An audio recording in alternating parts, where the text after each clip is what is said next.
November the 20th, 2019. I thought back to a text I'd received from my mum earlier that day, and it made me smile. Now, for context, many moons ago, I was a hairdresser, and Mum had found an article about a hairdresser who helped others by giving his services for free. She said to me that she could see me with my kind heart helping others in a way that this hairdresser had, as a way to get extra fulfillment in my life. She said to forgive her, she was being self-indulgent, but it was her fantasy for me. I didn't know it then, but this would be the last ever message I received from my mum. So anyway, there I was the next morning, brushing my teeth, when I received a phone call that would change the course of my life. On the other end of the line was my mum's partner, Richard, and everything seemed just to go in slow motion from there as he said to me, "I need you to steady yourself now. Your mum's passed away."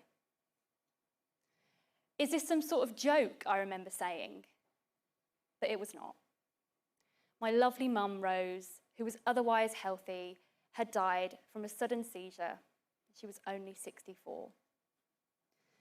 Have you ever felt so out of your body when you've got shock and panic coursing through you that nothing feels real? I felt so unsafe, and all of a sudden I'd found myself grappling with something that, I knew existed, I'd heard of it, but I'd never really given it much thought. Grief.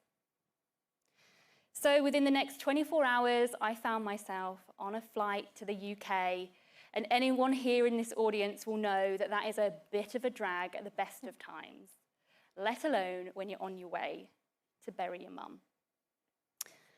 This is my worst nightmare, I remember thinking. But who's got time to dwell on it? Not me, because I had shit to do. I had people to tell, a funeral to plan, bank accounts to close, a house to clear. And the thing is, nobody tells you about all of the deadmin that comes when someone dies, or how every time you bump into someone and you have to tell them they're dead, or you have to call up and cancel another subscription. It's like a punch in the stomach. As someone with over a decade in communications, I craved to hear stories of others who were going through loss because I felt like I was going mad as I swung from shock to sadness to anger, feeling exhausted, but then feeling energized. And I felt so alone. I knew that needed to change, but at the time, I didn't know how. When I think back to that final message from my mum, it feels really bittersweet. That the fact that I would go on to fulfill her final wish for me of helping others, that the fact that I'm even here right now telling this to you all is because she died. And I didn't know it then, but the wheels would be set in motion to making her fantasy for me come true through a chance meeting with a woman named Im.